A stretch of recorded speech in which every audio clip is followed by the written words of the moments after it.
Saludos a todos ustedes, bienvenidos a su podcast. Demos paso a nuestros compañeros. ¿Qué tal, Hernando? Muy buenas, ¿cómo se encuentra, Fernando? Un saludo también muy especial para todos nuestros oyentes y me alegra que estén de nuevo con nosotros. Gracias. Y Stephen, ¿qué tal? Buenas a todos nuestros oyentes, bien, aquí compartiendo de nuevo este espacio. Gracias. Sí, es lo que todos deseamos, seguir semana a semana en este espacio.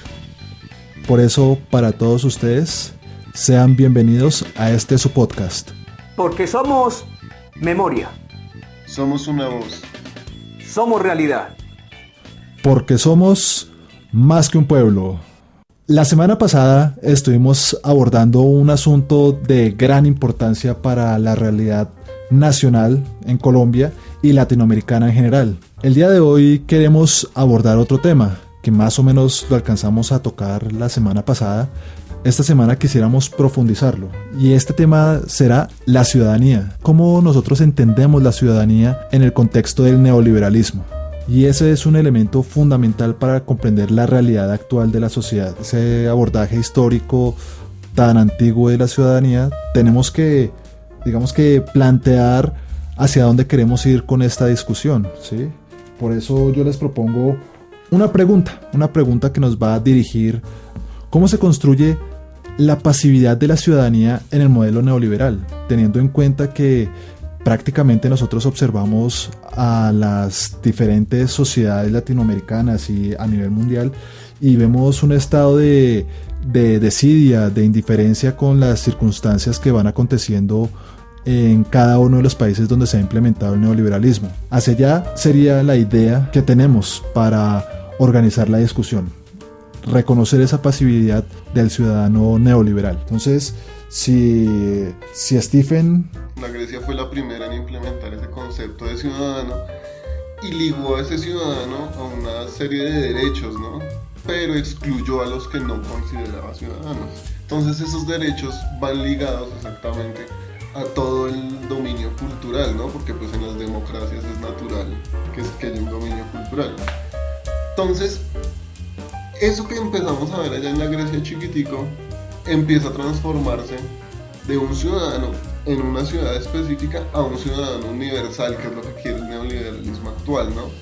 Y de hecho, si nos ponemos a mirar el neoliberalismo recae a ser un proyecto cultural que lo que busca es formar un tipo de ciudadano. Entonces, ¿qué tipo de ciudadano quiere formar? Exactamente ese ciudadano pacífico que está mencionando su merced Fernando, en el hecho de que se delimita a los días de votación. No es un ciudadano que se da cuenta que toda decisión es política. El hecho de usar ciertos productos o no usarlos o no consumirlos implica una serie de decisiones políticas más allá. Entonces esa pasividad va relacionada a que son ciudadanos porque tienen una cédula, pero no tienen realmente un entendimiento de su ciudadanía, de sus derechos y sus deberes, ¿no? Yo veo ahí el salto, ya que nos llevó un momentico a Grecia y al mundo antiguo. Podemos ver también en los estoicos ese ideal del hombre cosmopolita, que al final de cuentas vendrá a ser lo que en estos momentos estamos viendo que se está proyectando, y no creo que sea solamente por el modelo neoliberal, porque bueno, el modelo neoliberal nos propone una ciudadanía limitada, pensaría yo, ¿sí? Que realmente no le interesa.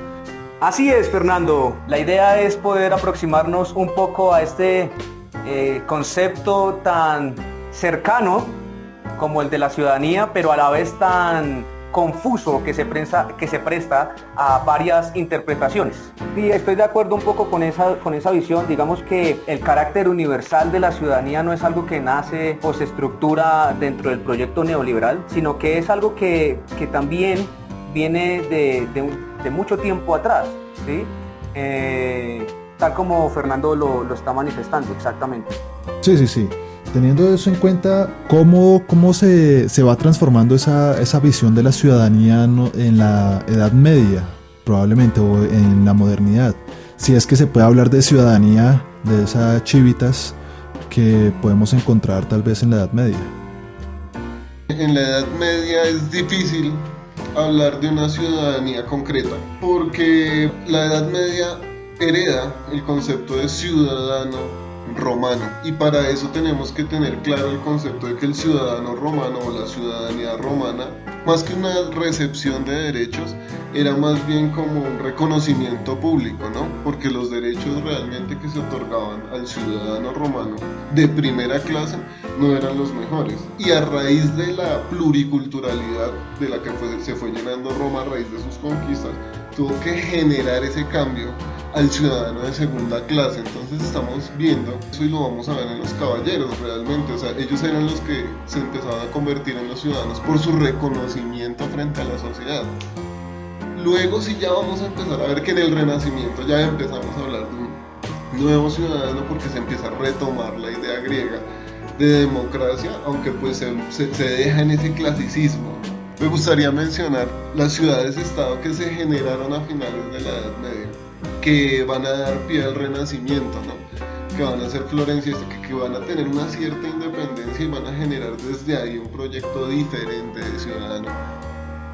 Ante esa circunstancia, digamos que con la pérdida de la centralidad de la iglesia y la llegada de instituciones positivas a las sociedades renacentistas y que están ingresando en la modernidad, ¿cómo se transforma también el papel del Estado? ¿O cómo es que va surgiendo ese Estado ya unificado, a diferencia de ese Estado prácticamente compartimentado que fue los gobiernos feudales europeos? Ahí vale hacer una aclaración, como por mencionarla, para tenerla presente, y es que recordarán ustedes que tras la caída del Imperio Carolingio, las estructuras políticas o las estructuras de poder y territorio de la Europa de ese entonces vienen a fracturarse y a descentralizarse, de manera que comienzan a conformarse lo que van a denominarse precisamente los feudos bajo el dominio del señor feudal. Entonces, digamos que durante este periodo del feudalismo no podemos hablar de un Estado en el sentido en el que lo estamos comprendiendo actualmente, porque había un poder descentralizado, ¿sí me hago entender? Básicamente el feudalismo estaba fundamentado en relaciones vasallísticas que se vinculaban al señor feudal, y el señor feudal les concedía también ciertos privilegios, pero no había un poder centralizado como lo entendemos actualmente. Y ya va a venir después, tras el surgimiento de los burgos y del desarrollo cada vez más creciente de los comerciantes, y luego de la caída del Imperio Bizantino, que comienza a desarrollarse todo este sistema mercantil, que va a comenzar a generar otro tipo de exigencias y otro tipo de necesidades, y esto a su vez también va a generar una movilidad social, es decir, que los miembros de esas comunidades comienzan a escalar en la jerarquía social, y dentro de esas mismas exigencias que va a comenzar a imponer esta economía mercantilista, los distintos individuos ya agrupados bajo este concepto que después reconoceremos como la burguesía, comienzan a ver la necesidad de contar con una estructura o con una plataforma tanto política como legal que logre beneficiar toda esta intención o todos los intereses económicos que comenzaban a perseguir los comerciantes.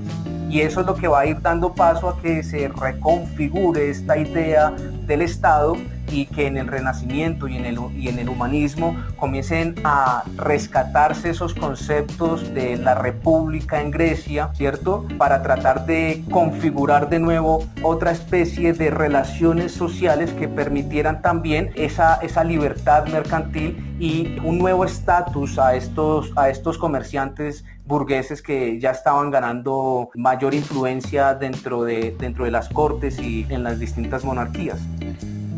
Me gustaría acompañar esa interlocución de Hernando con el asunto de que a raíz de esa retoma de la idea griega empiezan a nacer nuevas ideas, ¿no? Entonces empiezan a nacer nuevas visiones de ciudadano, y podemos encontrar en ellas la visión del ciudadano liberal, la visión del ciudadano republicano, la visión del ciudadano comunitaria, y también la multicultural y la diferenciada. Entonces empezamos a ver que la ciudadanía se va transformando dependiendo del sistema económico político que lo rija, ¿no?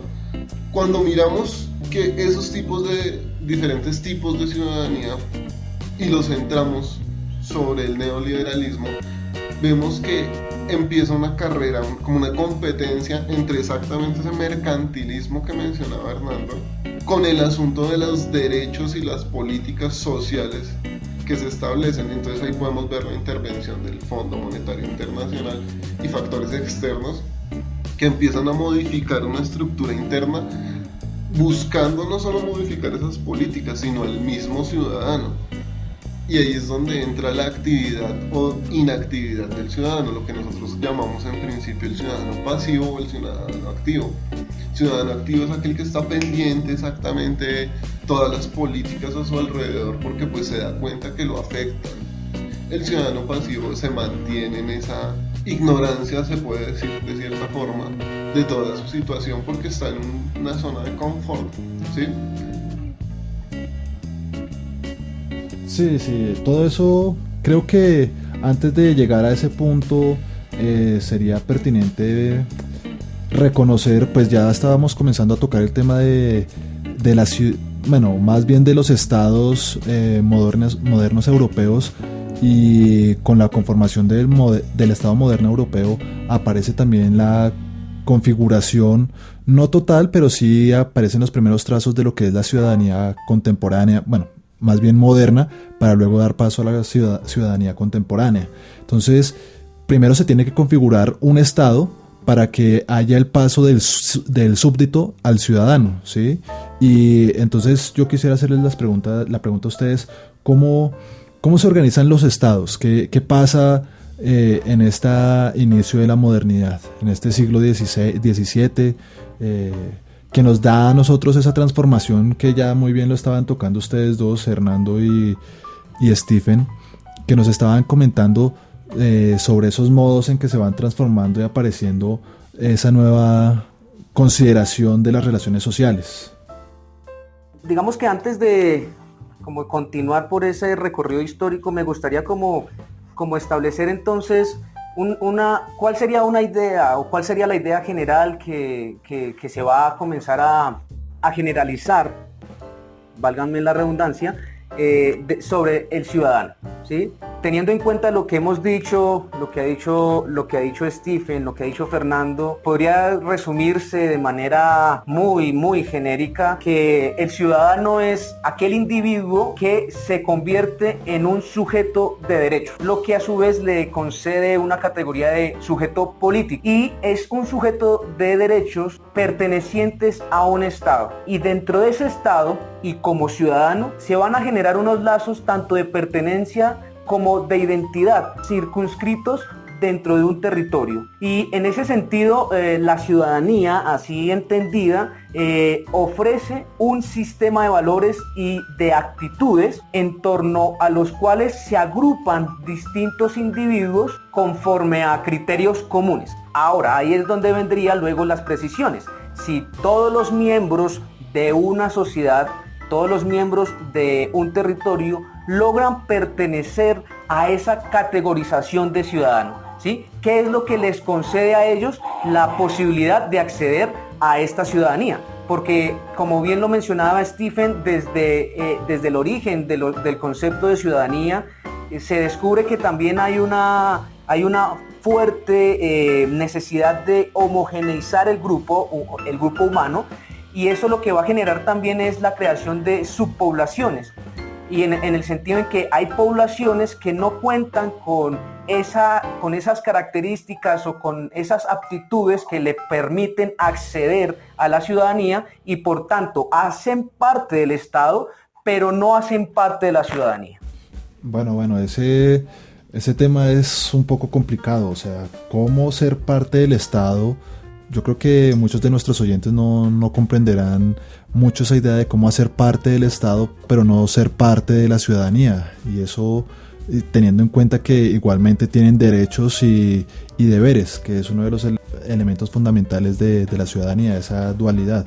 Pero digamos que entendiendo eso, hay que entender también cómo se tratan los estados, para ver la manera en que ese tratamiento entre estados nos permite a nosotros poder sindicar o caracterizar al ciudadano de X o Y lugar para saber si tiene derechos o deberes. es ahí donde podemos retomar la idea de los tipos de ciudadano, porque es que el tipo de ciudadano depende del tipo de Estado. Entonces, digamos, si hablamos de un Estado liberal, el Estado liberal concibe al ciudadano de una manera muy limitada, ¿sí? Entonces, el Estado liberal concibe al ciudadano como un individuo que se media por el Estado. Hay una moral pública que son las leyes aceptadas por todos, pero hay también unas leyes de privacidad. El individualismo en el Estado liberal prima sobre todo, o sea, sobre las leyes comunes, y la participación política se limita exactamente a esa pasividad de elegir a una élite preparada. Hay otra concepción comunitaria que concibe a la comunidad sobre el individuo. Todo esto, toda esta forma de concepciones van a conformar y van a ir transformando todo lo que conocemos de ciudadano. Entonces, para entender ese tipo de ciudadano y esos tipos de Estado, deberíamos remitirnos al origen de los estados, que es el Tratado de Westfalia. Ese tratado establece como un derecho internacional, un derecho interno de los países. Entonces cada país se va a configurar, y me gustaría que Hernando acotara un poco más sobre el tema. Muchas gracias, Stephen. Sí, ya que usted trae a colación este Tratado de Westfalia que se da en 1648, pues así en términos muy generales, como para contextualizar, recordemos que este tratado se da tras una serie de conflictos que se generan en Europa durante el siglo XVII, conocidos como la Guerra de los 80 años y la Guerra de los 30 años, que se dan por motivos religiosos, entre otras cosas, y obviamente por el control territorial. Ahí dentro de estos motivos religiosos estarían las reformas a la iglesia y las contrarreformas que comenzarían a aplicar. Pero digamos que lo importante de este tratado es que logra darle de cierta manera estabilidad a la región y le asigna unos dominios exclusivos a los soberanos para que entre ellos mismos pues no se comiencen a estorbar.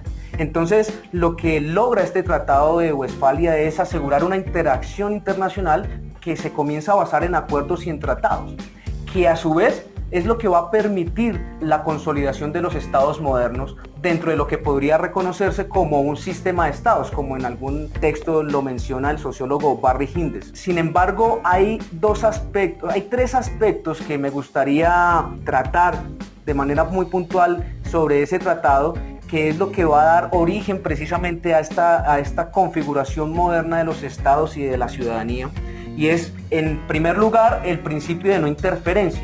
Ese principio de no interferencia, en primer lugar, lo que va a generar es que se pueda desarrollar la soberanía del Estado dentro de unos límites, garantizando que no vaya a haber intervención por parte de otros estados dentro de las dinámicas internas de cada uno de estos territorios. Sin embargo, ese principio de no interferencia solamente se va a aplicar a los estados que pertenecen al sistema de estados, es decir, a los estados europeos que están comenzando a surgir en el siglo XVII. Eso lleva a que dentro de esa visión, esos estados logren expandirse hacia otros territorios y hacia otras comunidades que no consideran que tengan una soberanía, ¿sí? Como Latinoamérica, por poner un ejemplo. Eso va a ocasionar un proceso de incorporación de estos territorios y de estas comunidades a ese sistema de estados. Y este proceso de incorporación se va a dar en dos vías. Primero, pues mediante una expansión imperial que por lo general va a llegar con fuerza, con violencia, ¿cierto? Y entonces no estoy hablando aquí de la expansión imperial solamente refiriéndome a los intereses económicos y comerciales que motivan ese expansionismo y ese imperialismo, sino sobre todo a la aplicación de la ideología liberal más allá de los límites europeos. Y eso es lo que va a permitir que los estados europeos, bajo la suposición de que ellos mantienen el estándar de la civilización, se encarguen de conducir una misión civilizatoria y de expandir ese proyecto moderno. Y de ahí vendrá toda esa necesidad de universalizar al ciudadano. Pero va a haber también otro proceso de incorporación que se va a dar dentro de las independencias. Todas las guerras de independencias que hubo durante el siglo XIX es un punto importante porque resulta que de los procesos de independencia, los países logran separarse de alguna u otra manera del dominio de un Estado sobre sus territorios. Pero al hacerlo, a su vez, lo que hacen es reafirmar el hecho de seguir incorporados a este sistema de estados heredados tras la colonia. ¿Me hago entender? Entonces, lo que hacen estos estados es que cuando logran su etiqueta de repúblicas modernas, aceptan este juego propuesto y estas reglas de juego propuestas por este sistema de estados. Y ahí es donde entra la segunda característica del tratado que me parece importante resaltar, y es que hay un margen de intervención. Es decir, si bien se permite el desarrollo autónomo de cada estado, también existe la posibilidad de que otro estado logre intervenir en los asuntos internos siempre y cuando, digamos, ese estado represente una amenaza para el sistema de los estados internacionales, o si tiene un conflicto interno y ese conflicto interno desborda sus fronteras y logra también generar digamos, conflictos en otros estados. Eso permite que haya ese margen de intervención. Pero resulta que ese margen de intervención supone a su vez que exista una supervisión de los demás estados sobre los otros. Si lo ponemos en términos nuestros un poco más actuales, pues los estados que van a estar supervisando por lo general van a ser los estados mucho más poderosos. Y en la versión actualizada de ese intervencionismo y esa supervisión internacionales a la que nosotros aceptamos por el hecho de habernos independizado de España, pero no del modelo político de organizar la ciudadanía aquí en Colombia, es que ese intervencionismo y esa supervisión internacional va a estar llevada a cabo ya no solamente por el sistema de estados internacionales, sino por estructuras o agrupaciones que no son estatales y que son conocidas más bien como estas agencias de desarrollo, como el Banco Internacional, la FMI, la OCDE, ¿cierto? Que lo que van a hacer precisamente es a encargarse de regular la conducta de los estados y de seguir imponiendo ese estándar de desarrollo, limitando o restringiendo la libertad soberana y el destino autónomo de las distintas naciones, y obviamente pues de nosotros como pertenecientes a ese estado, a este estado colombiano, como sus ciudadanos. Y por último punto dentro de esta intervención, qué pena, estaría el liberalismo como ese proyecto ideológico o como ese proyecto positivo de gobierno que viene a universalizarse, ¿cierto? Basado, como les decía ahorita, en esa idea de la superioridad cultural que tiene Occidente sobre el resto de los territorios y sobre ese estándar civilizatorio a las que nuestras élites criollas se repliegan para montar toda esta visión que, digamos, va a comenzar a configurar la ciudadanía ya propiamente en estos estados liberados. Muchas gracias. Bien. Yo quería entonces apoyar ahí, comentar esa idea de la actualización que nos habían propuesto, y es que vemos que en la actual circunstancia latinoamericana estamos al borde de un conflicto. Ya lo hemos visto varias veces, donde el gobierno colombiano ha tenido varios intentos fallidos de intervención en otros países, asumiendo esta postura de la no intervención y de la soberanía de cada estado para dirigir los destinos de su propio pueblo.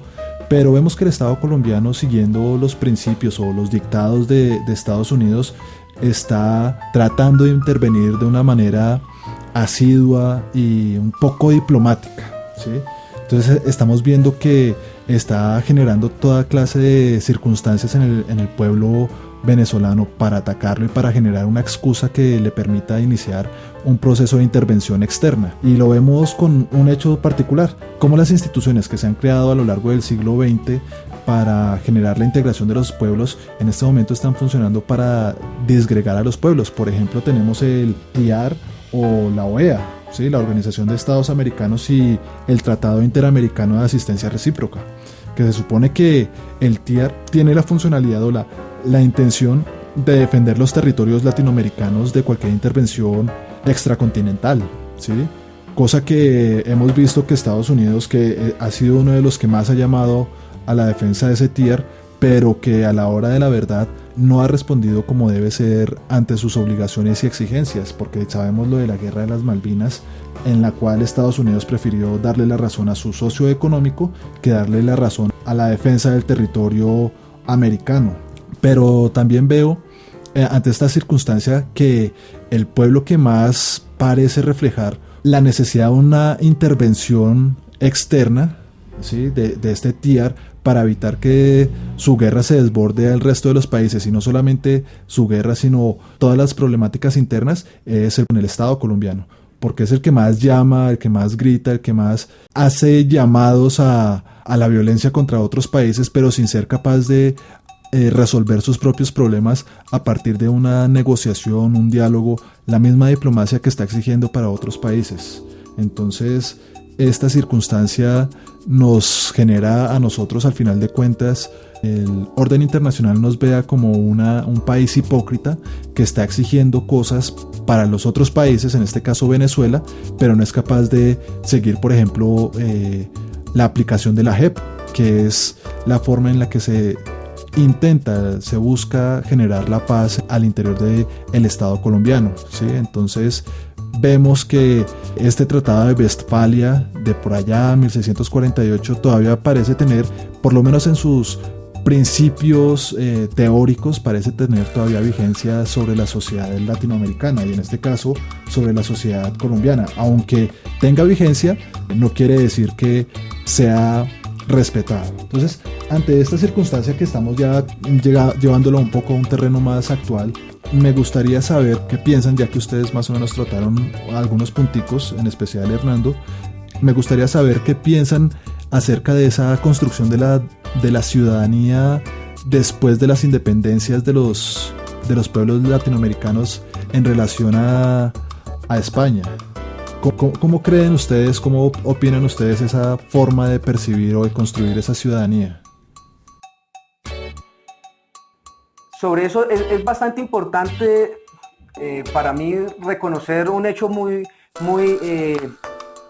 digamos, explícito en la política colombiana, y es el hecho de que este proceso de modernización política ha estado truncado, ¿cierto? Y en la medida en que ha estado truncado, pues eso ha generado que no exista un verdadero desarrollo democrático de la ciudadanía, sino que se ha centrado en, para mí, dos categorías fundamentales, dos hechos también decisivos dentro de la configuración de nuestra ciudadanía, que han sido la exclusión y la violencia. Bien. Esos dos son asuntos demasiado serios.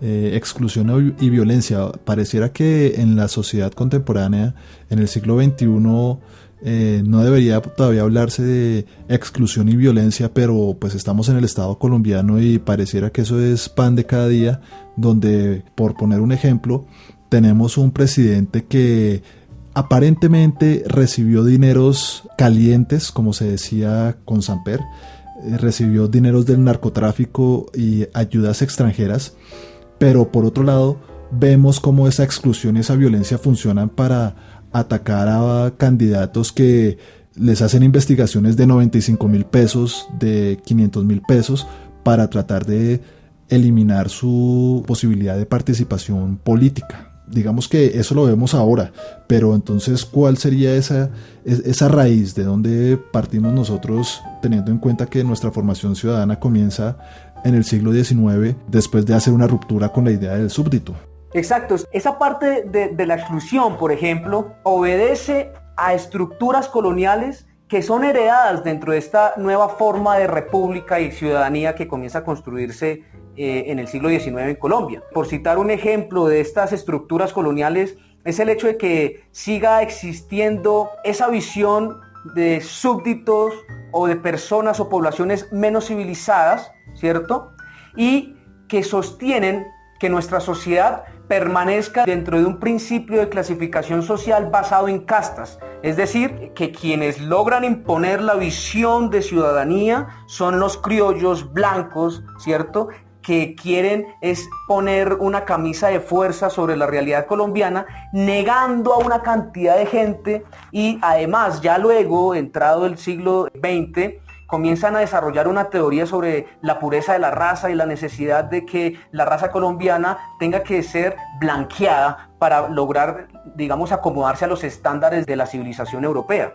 Me parece interesante la idea del blanqueamiento, o sea, pareciera que a nosotros nos han vendido la idea de que solamente el nazismo fue el que habló acerca de esa pureza de la raza, pero usted me está hablando de que en América Latina, a finales del siglo XIX y principios del siglo XX, se está hablando de la idea de pureza de raza. ¿Cómo es eso? ¿Cómo es eso? Toca tener en cuenta que toda esa idea de nación que fundan los criollos, que son quienes ganan la independencia, viene de las dos grandes revoluciones de su momento, ¿no? Estamos hablando de el cambio de colonias a Estado-Nación y Estados federales en Estados Unidos en 1700, y luego va a venir la Revolución Francesa con su ideal de ciudadano, que retoma la idea republicana de la Atenas, ¿no? Que hay una libertad ideal, hay una justicia que se retoma desde el punto de vista del contrato social de Rousseau. Entonces se ceden cierta cantidad de derechos al Estado con tal de recibir un beneficio del mismo Estado como mediador, ¿no?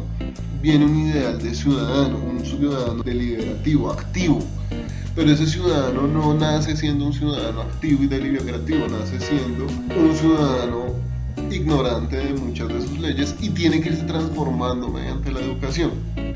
Esa idea de república que nos dio la Revolución Francesa es la que va a recaer acá y va a empezar a jugar un papel importante, porque entonces vamos a tener un enfrentamiento entre los centralistas y los federalistas, y si nos ponemos a mirar, pues el centralismo sería la espina dorsal de ese tipo de ciudadano que se buscaba.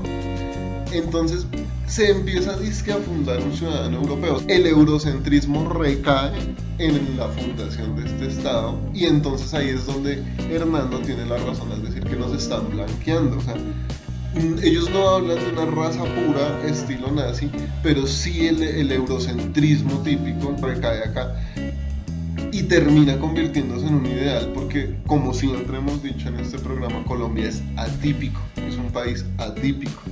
Gracias. Bien, bien. Hernando, ¿qué nos quería compartir?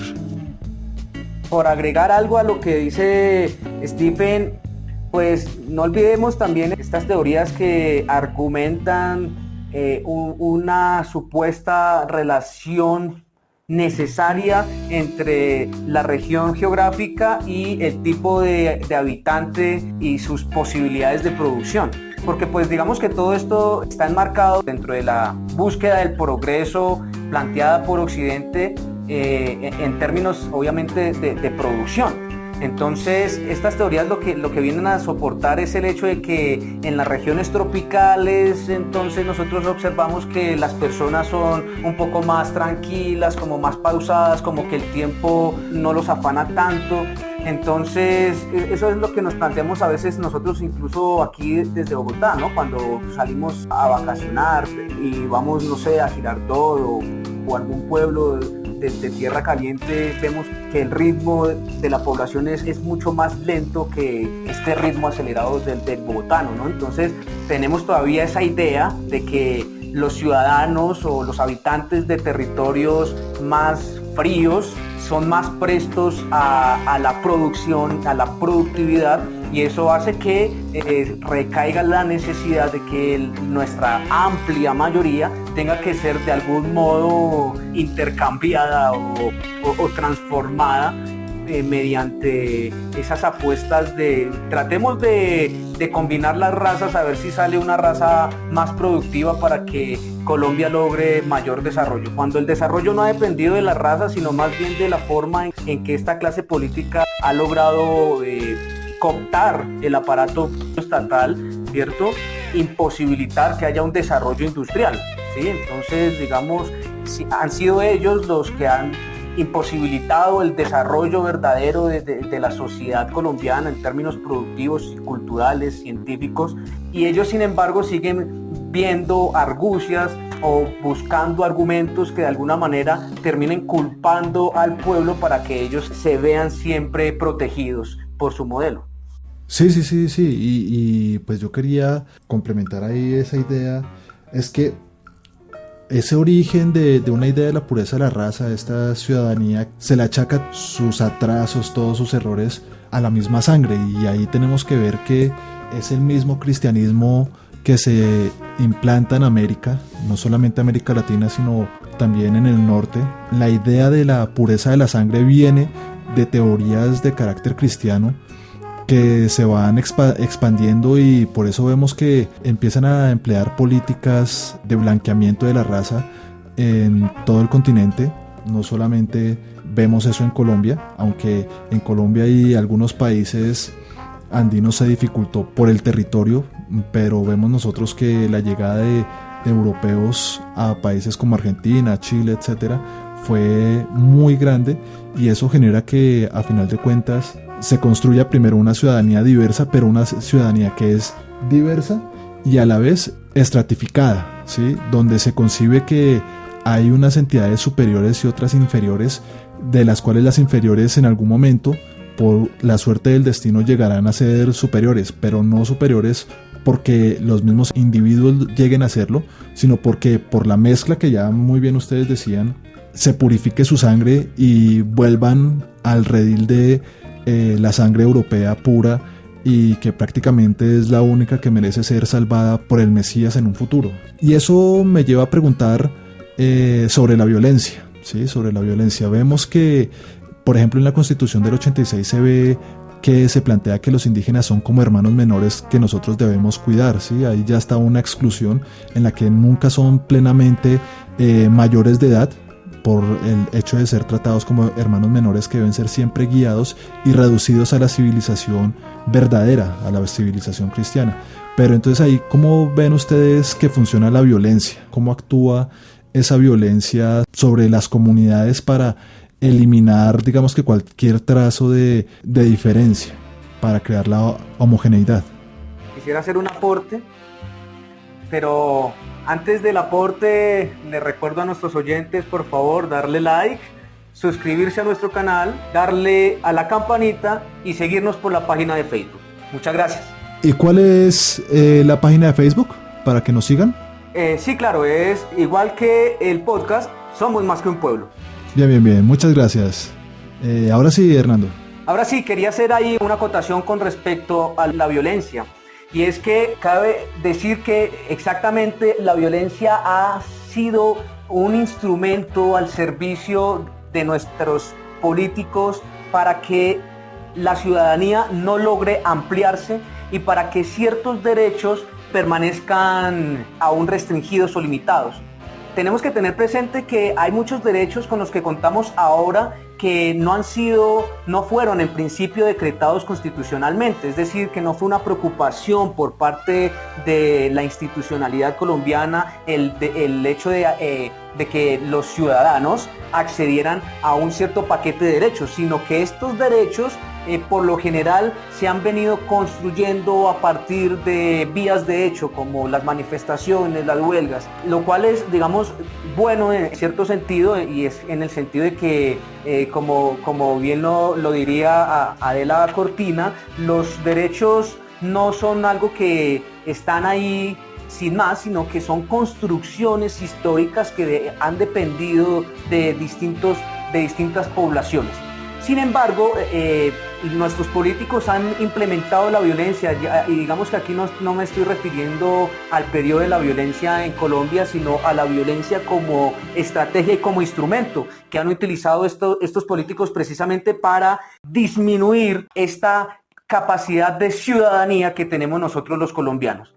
Porque es que, digamos que cuando nosotros estamos hablando de violencia, nosotros no podemos entender la violencia simplemente en el momento en que nos dan metralla. No, cuando yo me refiero a la violencia, yo me estoy refiriendo a la criminalización de la protesta, como lo vimos la semana pasada hablando un poco del tema Turbay, ¿cierto? Y que sigue operando actualmente.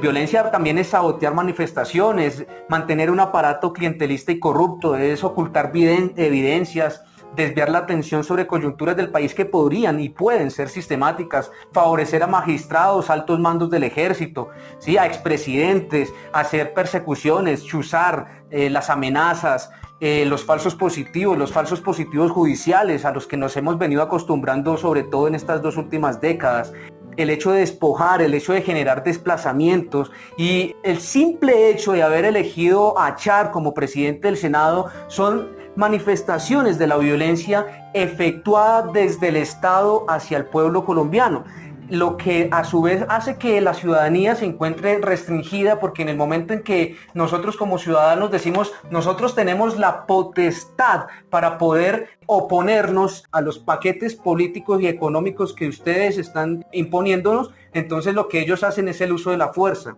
Sin embargo, y ahí es algo que me parece de la violencia un punto fundamental, y es que es lo que más restringe la ciudadanía, porque si bien la ciudadanía es esta posibilidad también de salir a las calles y poder luchar por vías de hecho mediante la manifestación y la huelga para ampliar nuestros derechos, ellos lo que comienzan a hacer es a reprimir y anular todo tipo de expresión política y social.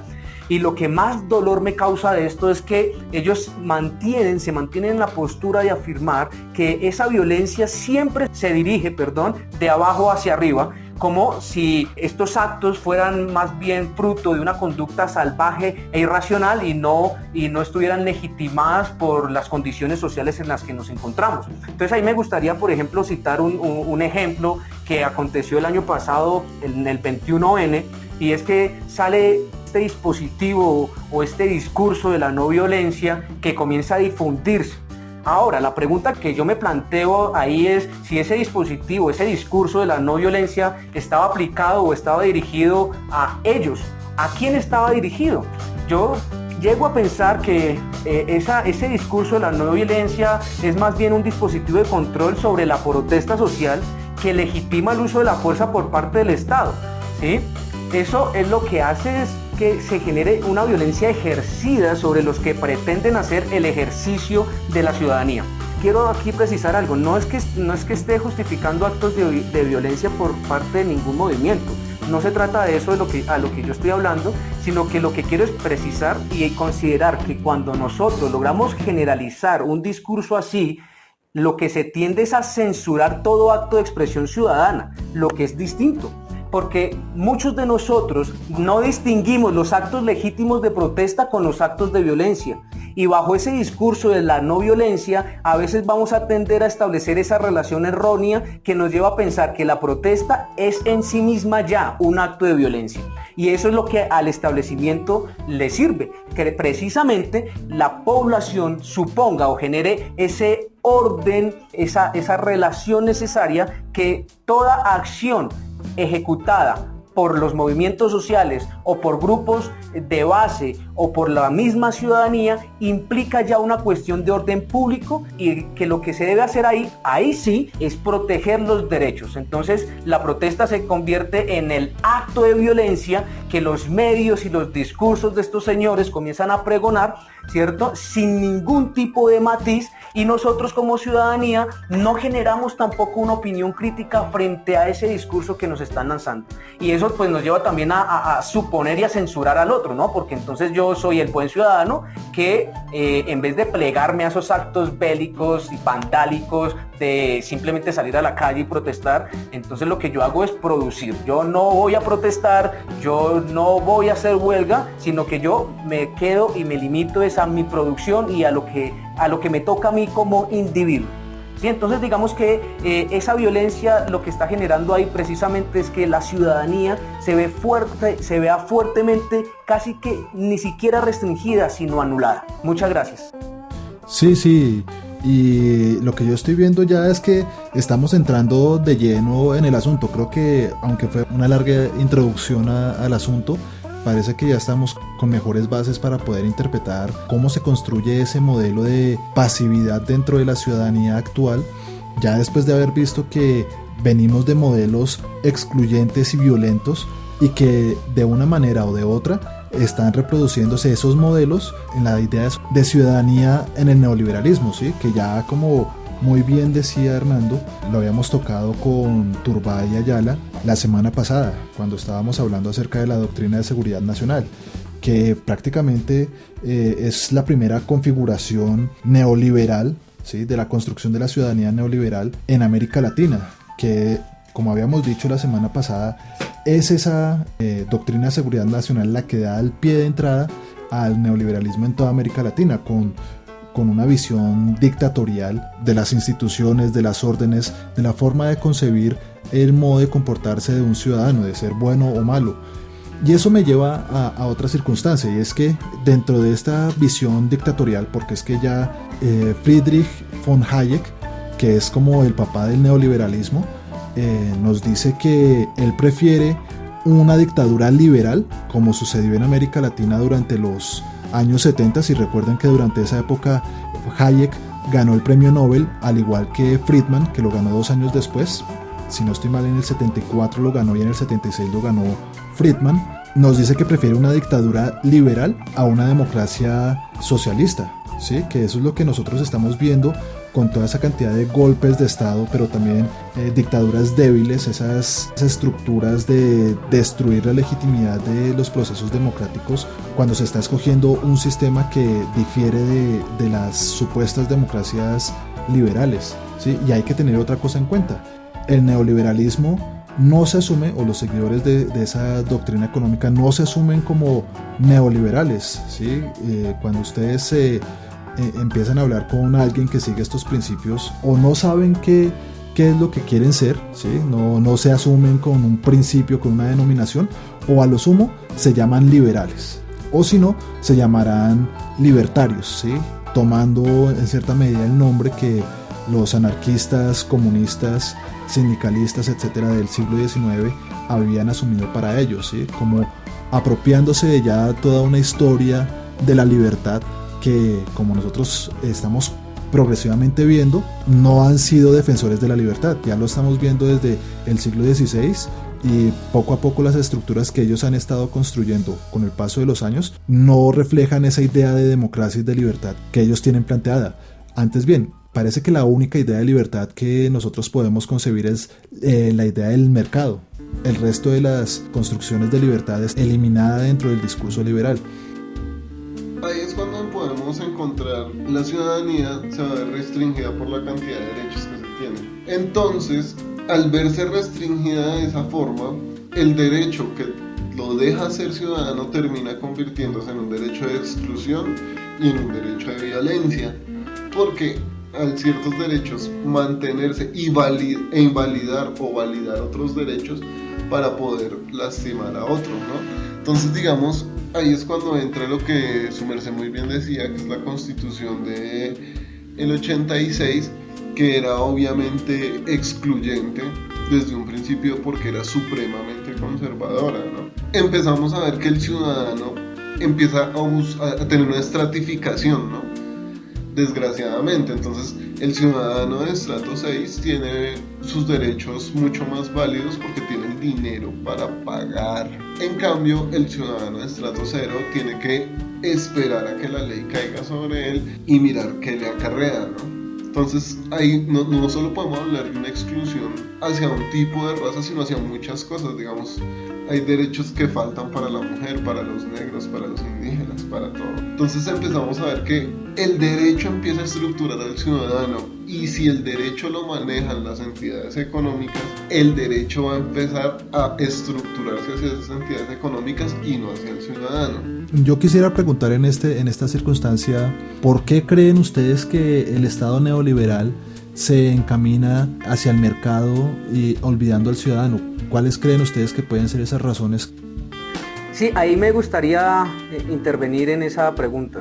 Lo que yo plantearía en principio es recordar que el liberalismo, ese proyecto ideológico y también cultural, ¿cierto?, del que hablamos hace un momento, el liberalismo siempre presentó el mercado como un instrumento que no solamente venía a promover la riqueza de las naciones, sino que además iba a impulsar todo un proyecto civilizatorio en la promoción de unos patrones de conducta y de unas virtudes, ¿sí? Entonces digamos que el liberalismo siempre vio en el mercado que ejemplificaba la forma en que debían ser las interacciones humanas. Entonces, digamos que en ese sentido, pues el mercado siempre ha estado muy presente dentro de toda esta ideología. Eso es lo que va a permitir que el mercado precisamente venga a regular la conducta de los estados y de todos sus miembros. ¿Eso qué quiere decir? Que nosotros como ciudadanos no vamos a estar configurados o no vamos a estar delimitados exclusivamente por las relaciones que tengamos con nuestra institucionalidad y con nuestro aparato estatal,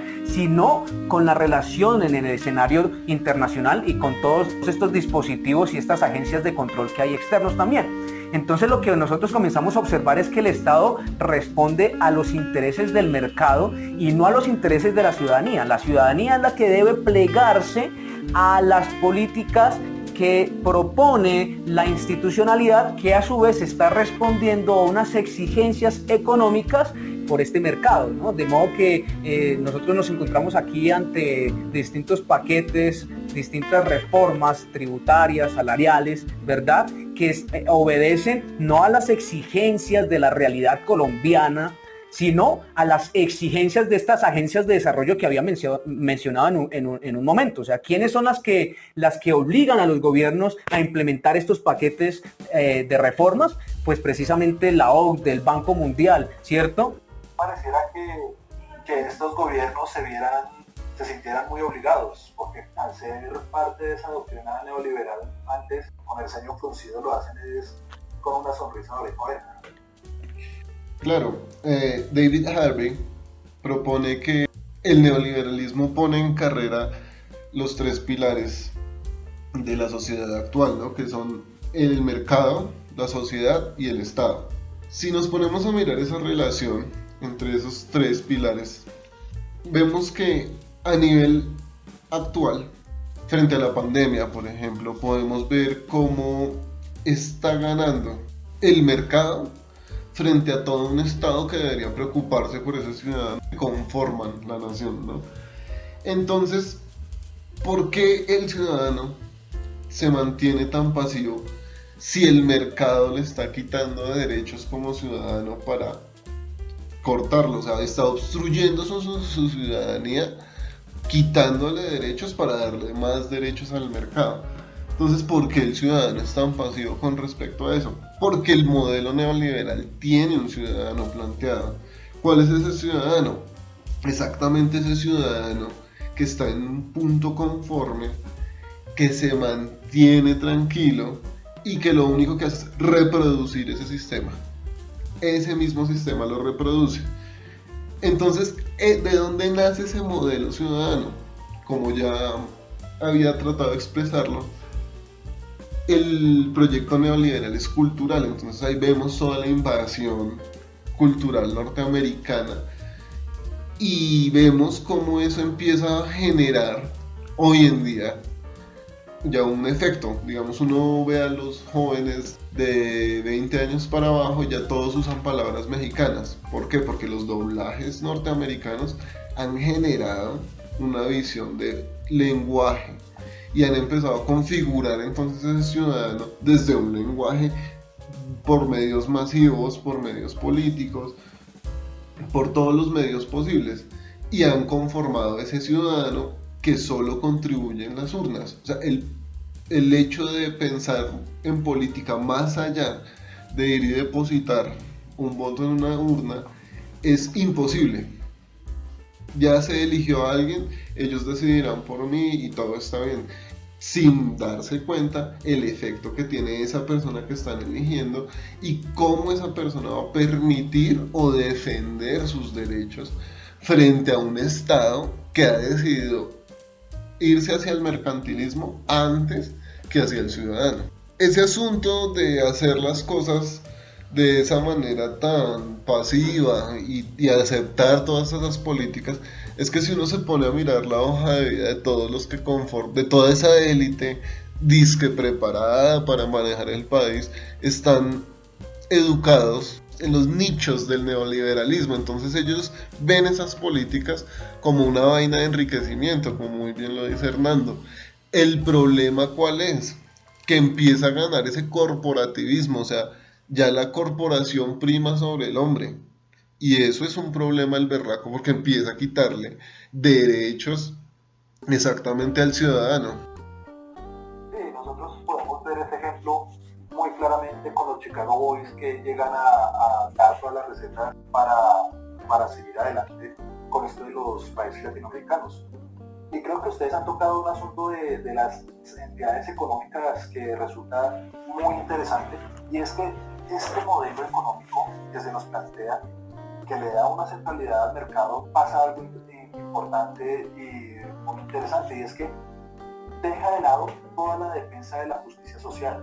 Es decir, el Estado tratan de reducirlo, es decir, son los peores terroristas porque por los principios que ellos están supuestamente defendiendo del Estado, lo que hacen es desmantelar el Estado hasta convertirlo en un Estado mínimo o incluso destruirlo. Y en esa destrucción del Estado, a partir de estos procedimientos económicos, lo que hacen es dejar sin Estado, y esa financiación lo que implica es que al final de cuentas la área real del Estado deja de ser la cuidar al ciudadano y llegar a convertirlo en un individuo que se tiene que valer por sí mismo, y aún así tiene que tributar al Estado y tiene que estar en obligación de cumplir sus deberes con esa empresa, con esas corporaciones y entidades económicas que al final de cuentas lo que hacen es explotarlo, ¿sí? Le van reduciendo progresivamente su capacidad de compra, es decir, el elemento importante es el consumo dentro de este modelo neoliberal, pero a su vez le están cortando la capacidad de participar en el mercado, ¿sí? Y una vez que el individuo deja de participar dentro del mercado, como yo lo veo, así como yo lo planteo, deja de ser ciudadano dentro de este gran estado del libre mercado, donde solamente podemos participar si tenemos los recursos adecuados o suficientes para poder adquirir aquello que nosotros quisiéramos.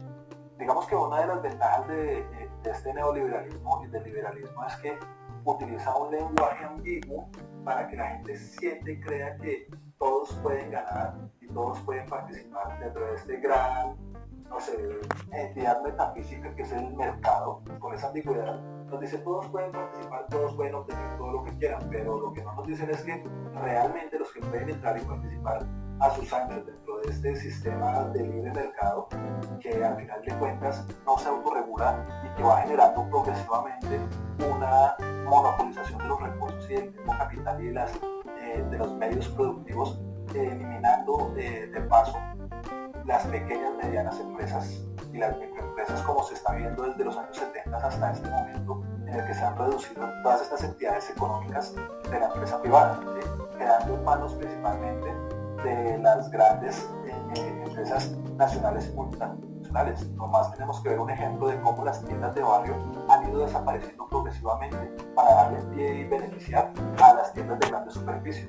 Nosotros tenemos en Colombia a Justo y Bueno, al Tostado, al de Uno, al Éxito, a Carulla, ¿sí? Estas tiendas de grandes superficies que tienen la capacidad de bajar sus precios, hacer el dumping, que es bajar los precios hasta que a la competencia le resulte insostenible mantener esos precios, y con lo cual hace que vayan a la quiebra, ¿sí? Cosa que nosotros vemos cuando en Home Center tráenos tu cotización y te dejamos el precio más barato de lo que te dieron en X o Y ferretería por los productos que ibas a comprar. Ahí vemos que se está destruyendo no solamente el principio del mismo neoliberalismo, que es la libre empresa y una competencia, pero que una competencia que resulta desleal, que los ciudadanos sean capaces de ingresar a ese mercado, pero que también genera que el ciudadano que ha asumido esos valores de vérselas solo con el mundo, ¿sí? De tener que matar sus propias pulgas, volviendo a lo que había dicho Fernando, yo no produzco, yo trabajo, ¿sí? Perdón, yo no paro, yo trabajo. Ahí es donde el ciudadano asume esa visión de pasividad, como ya lo había dicho él, y acepta las condiciones que se le impongan, ¿sí? Ya sabemos que en el derecho, la persona dentro de los negocios que tiene más fuerza, más poder, es la empresa, y el individuo es el que tiene menos fuerza. Se supone que el Estado debería estar ahí para defender al trabajador que al llegar a una empresa y negociar su contrato laboral debería estar ahí para defenderlo, pero como vemos en esta semana vimos que se nos estaba diciendo que se iba a generar una reforma laboral donde se iba a flexibilizar el contrato de trabajo, que esa flexibilización todos sabemos que significa la precarización del trabajador, la pérdida de derechos, es decir, las libertades están planteadas es simplemente para la empresa como el ente, como el sujeto económico fundamental y no para el individuo, que es supuestamente el liberalismo lo que defiende es el individuo y la capacidad de la empresa del individuo, pero no, es la empresa la que obtiene todos los derechos, mientras que el individuo los pierde progresivamente. Exactamente, ahí lo que vemos precisamente es cómo este neoliberalismo lo que hace es introducir las exigencias del mercado dentro de todos los aspectos de la vida, de modo que las logra determinar, ¿cierto? Determinando su función y su limitación.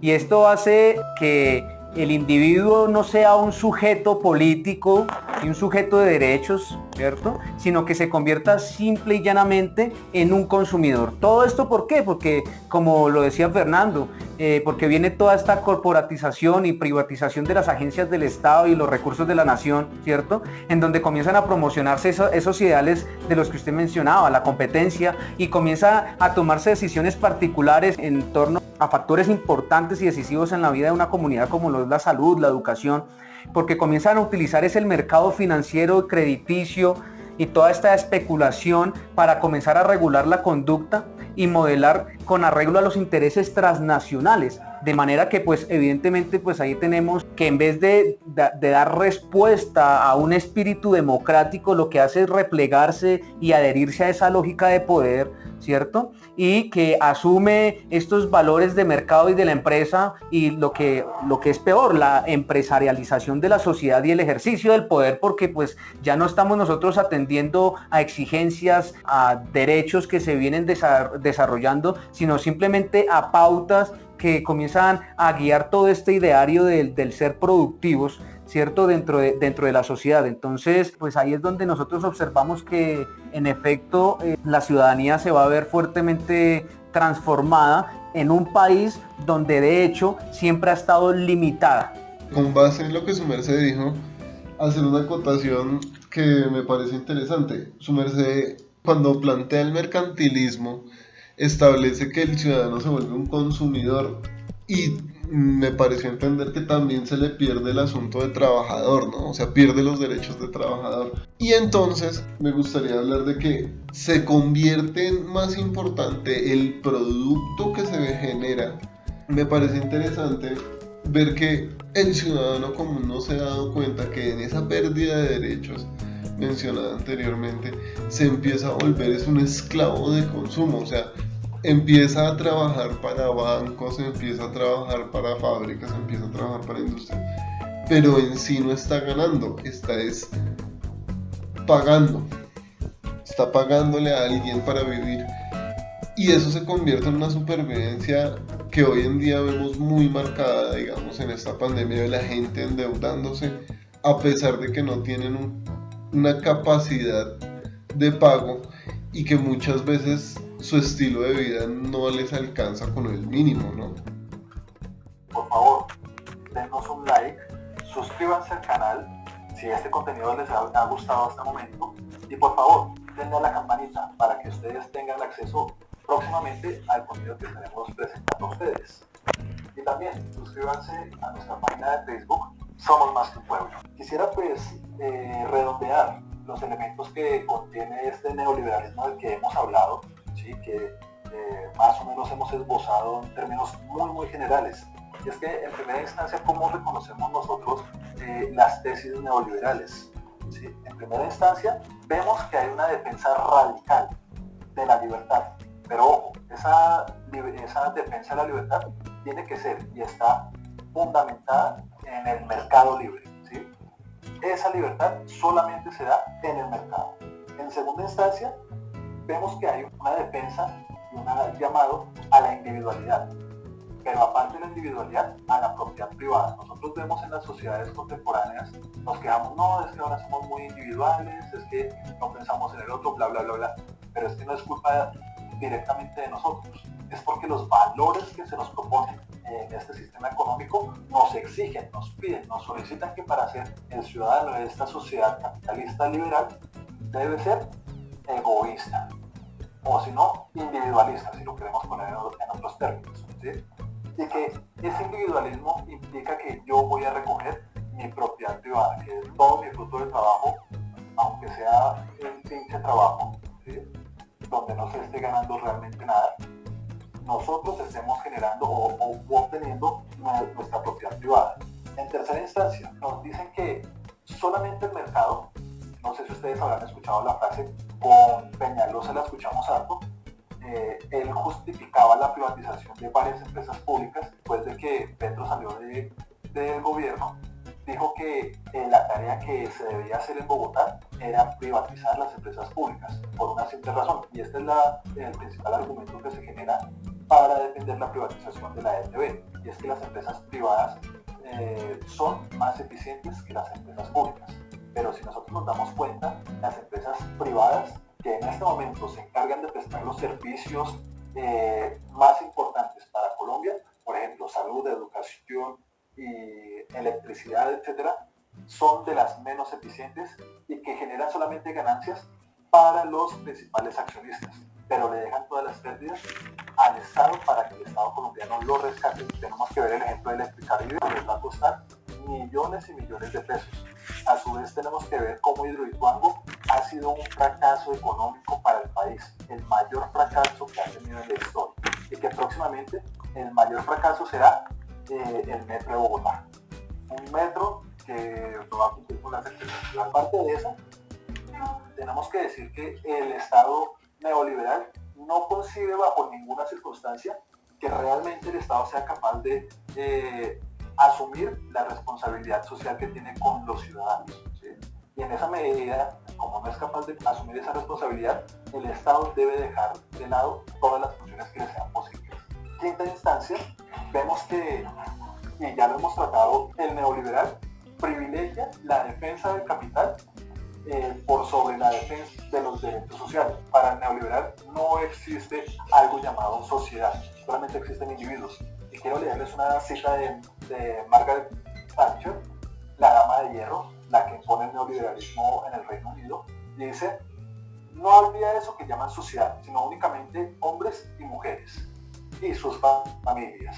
Pero es que hay un problema grande, y es que cuando dice y sus familias, el neoliberalismo y el liberalismo asumen que la raíz de la sociedad es la familia, pero en el momento en el que ella disgrega en la sociedad, a su vez disgrega a la familia, al hacer que los individuos se piensen separados unos de otros y no dentro de una comunidad. En sexto lugar, nosotros vemos que promueve una cultura ciudadana que está prácticamente viviendo al día a día. Nosotros lo podemos ver con los colombianos cuando la persona que tiene una chacita en la calle, cuando vende minutos, etcétera, tiene que vivir el día a día tratando de salvarse como pueda, ¿sí? No tiene tiempo para preocuparse por los demás.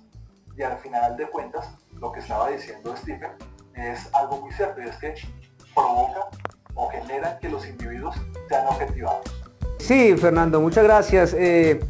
Dentro del marco de esto que estamos discutiendo ahorita, actualmente, me parece que hay otra cosa por mencionar que también es de mucha importancia y que de pronto nos ayuda como a reflexionar y a replantearnos un poco más este tema que estamos tratando hoy, y es algo que tiene que ver con los territorios, porque pues recordemos que no estamos hablando de una Colombia abstracta, sino de una Colombia en la que coexisten prácticamente distintas Colombias, ¿sí? Entonces no es un territorio homogéneo y no en todos los territorios del país logra abarcar esta política de la misma manera. Es una política pensada, ¿sí?, como un proyecto político de las clases que están en el gobierno, pero pues evidentemente no es un proyecto que logra una extensión homogénea a lo largo de todo el territorio.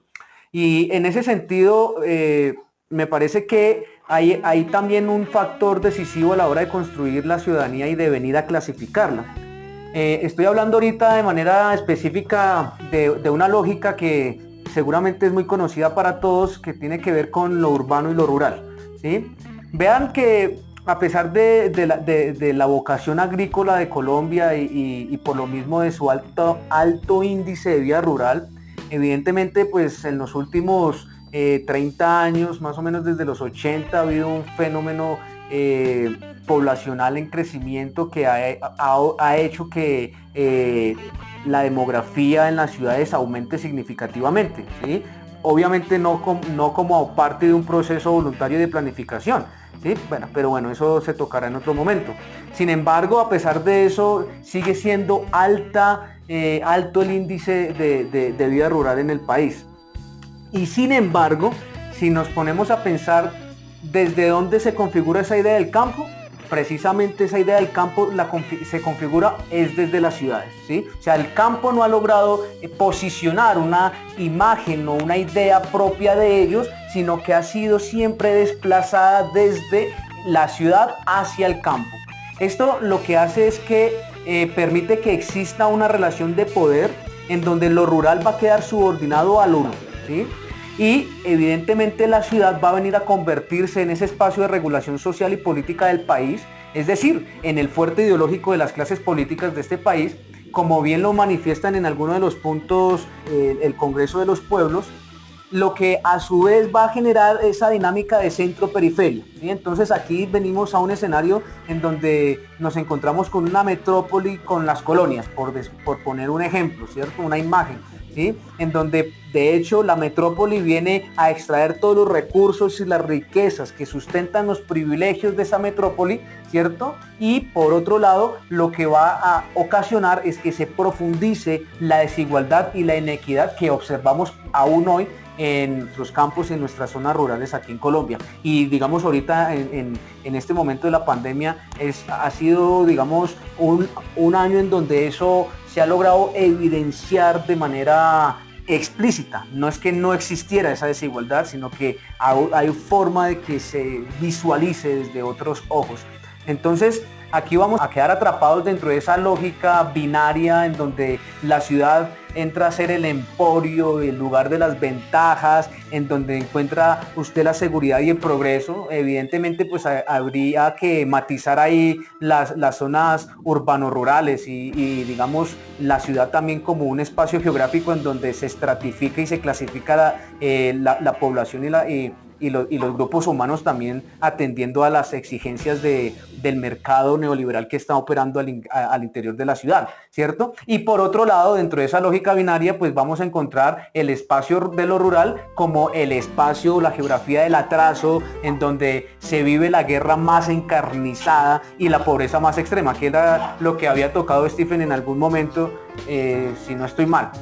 Y pues precisamente aquí, teniendo en cuenta esa lógica que propongo ahí, me gustaría plantear unas preguntas para ver que ustedes de pronto me colaboraran como a discutirlas, ¿no? Y es precisamente qué tipo de ciudadanía encontramos en el espacio rural, ¿sí? Es el mismo que se configura en las ciudades, y todos los sectores que viven del campo y que viven sobre todo en el campo, no son más que peones al servicio de los empresarios de las ciudades y los grandes terratenientes. Y en ese sentido, si nosotros venimos a peonizar al campesinado, y no solamente al campesinado, pero hablando específicamente de ese grupo social, de ese sector social, si estamos peonizando todavía hoy al campesinado y todavía lo tenemos bajo el margen del jornalero, entonces ¿qué grado de ciudadanía es el que alcanza nuestro campesinado, ¿cierto? Y obviamente pues también hablo aquí de los indígenas y de los afrodescendientes. Otra duda que me asalta es, bueno, si el campo se ha convertido en la finca de los ganaderos y los dueños de las plantaciones y de los grandes empresarios, entonces, ¿qué tipo de territorio se está configurando, ¿cierto?, en nuestro país a nivel rural y a nivel geográfico, que permita generar unos lazos de pertenencia e identidad que respondan o bien al modelo de la institucionalidad o bien a un modelo de agrupación autóctono, ¿sí? En ese sentido, pues me gustaría ahí plantear el hecho de que precisamente esa peonización y ese hecho de que el campo se convierta en la finca de ganaderos y demás, no hace que el carácter de ciudadano se vea aún más restringido, aún más oculto dentro de esta dinámica en la que estamos viviendo actualmente. Eso no refuerza además la represión y la violencia y el asesinato acometidos contra ellos precisamente porque se encuentran bajo esa manera de ver las cosas. Es decir, esta lógica de violencia en la que estábamos hablando ahorita, aplicada contra estos sectores sociales que de alguna manera logran ciertas movilizaciones para ampliar la ciudadanía, para democratizar la ciudadanía. Ellos vienen a implementar esta violencia como un dispositivo y como un instrumento precisamente para lograr mantener controlada y reprimida esa necesidad de ampliar el concepto de ciudadanía.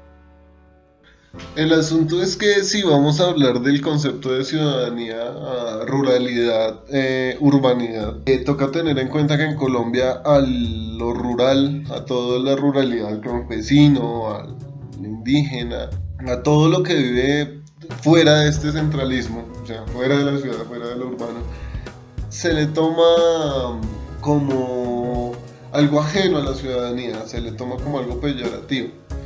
Entonces, al tomársele así, se le invalida sus derechos. Es por eso que vemos que los peores crímenes se cometen en el campo y no aquí en la ciudad. O sea, aquí en la ciudad hay crímenes, pero son muy diferentes. Y es por el hecho de que en la ruralidad se pierde el derecho a la ciudadanía. Y exactamente, como nosotros como país llevamos tanto tiempo en una violencia, empezamos a estructurar que la ciudad es lo seguro y el campo es lo inseguro. Entonces el campo se ha venido convirtiendo exactamente en esos grandes territorios baldíos de los que se han adueñado todos esos caudillos y terratenientes. Es ahí donde uno empieza a pensar que el ciudadano debería ser un poco más activo, debería inmiscuirse un poco más en las políticas que lo rodean, no solo a él sino a su comunidad y a su estado. A mí me gustaría aportar a ese concepto del ciudadano crítico con la propuesta de Habermas, ¿no? Que propone una ciudadanía postnacional, o sea, una ciudadanía que trasciende un poco más allá y que lo que plantea es un ciudadano constitucional, o sea, realmente hecho en todas sus medidas justo, y que propone también que esa justicia se fundamente exactamente en eso, en una crítica racional y objetiva de lo que está pasando. Entonces sería bueno ser un ciudadano postnacional que esté dispuesto a ver y censurar lo que tiene que censurar para validar sus derechos, claramente dentro del marco de lo que es justo, ¿no? Sin invalidar los derechos del otro.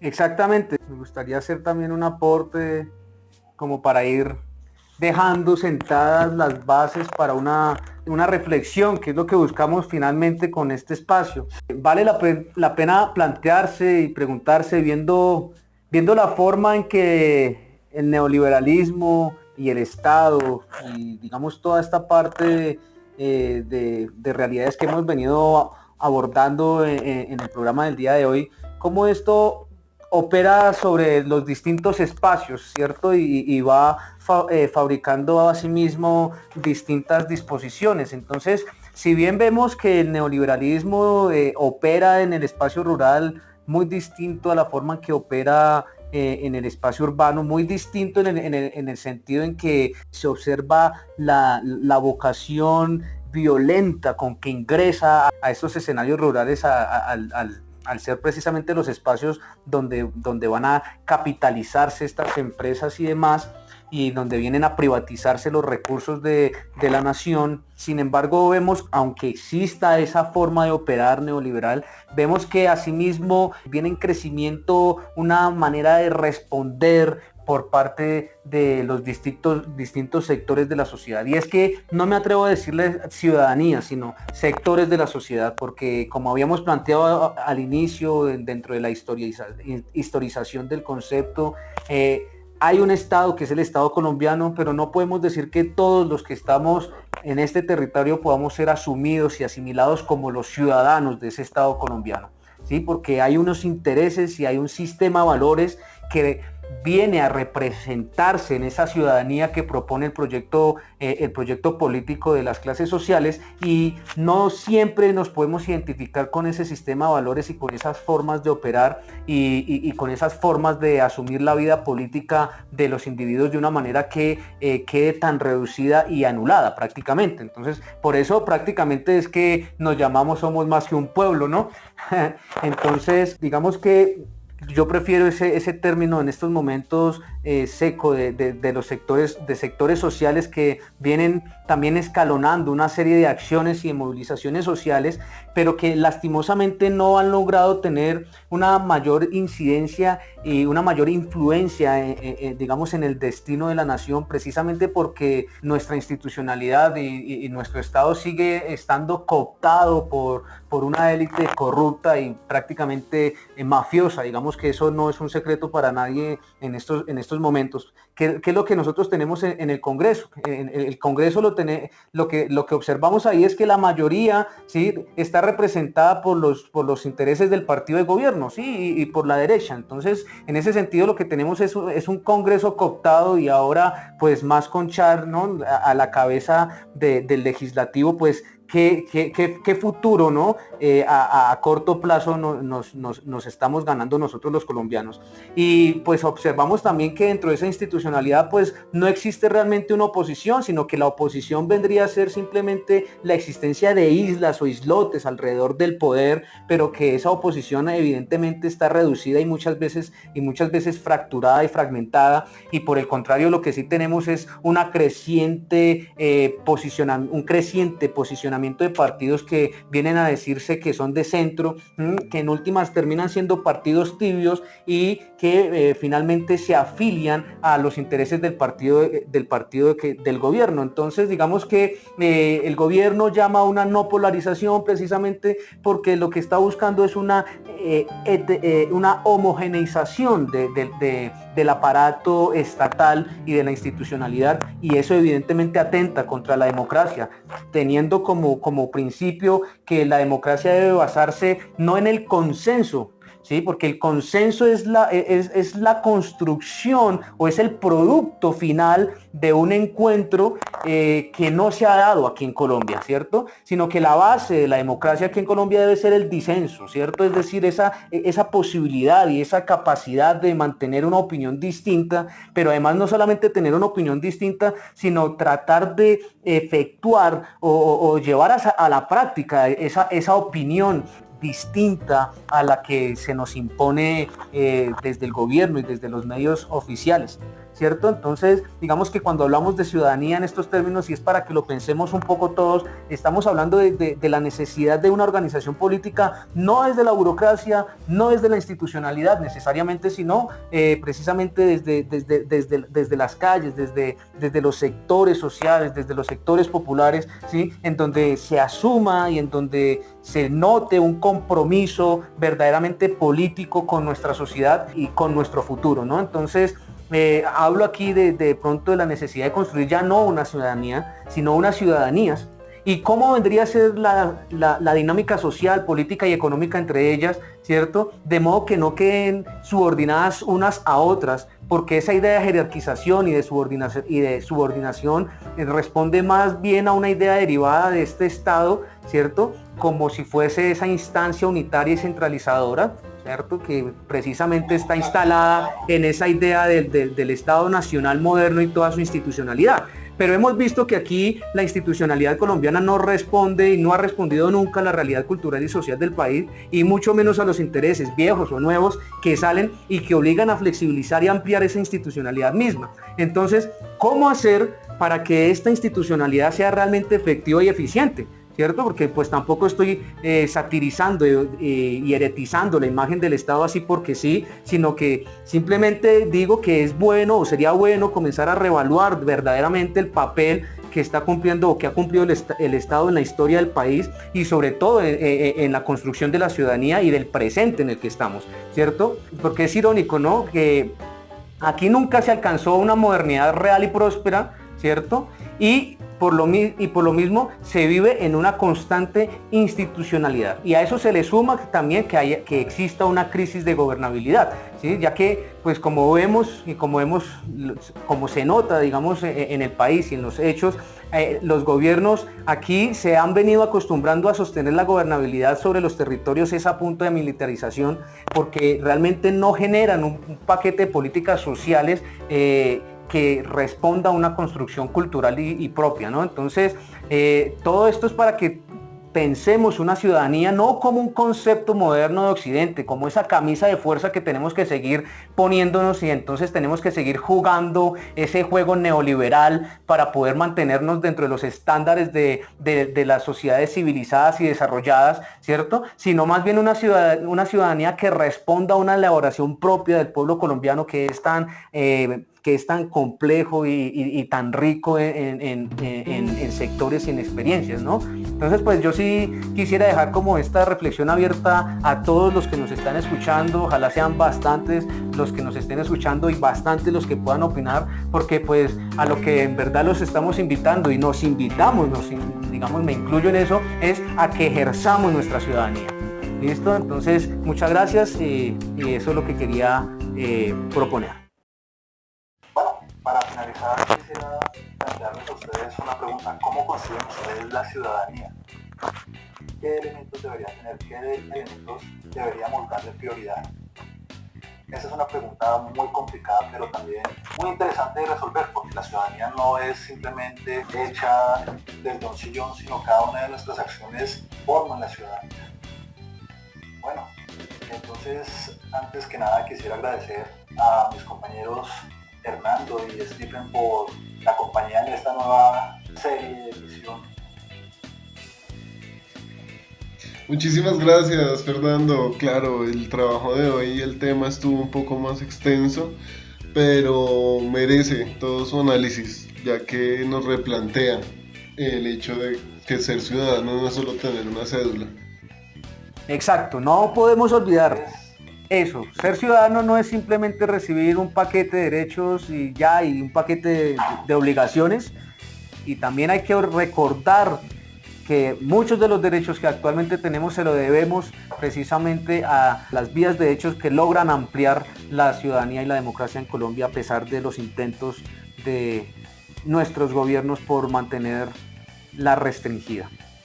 Muchas gracias a todos por estar en este programa. Muchas gracias Fernando, muchas gracias Stephen por el tiempo y la paciencia, por este espacio que espero que lo sigamos llevando a cabo cada 8 días.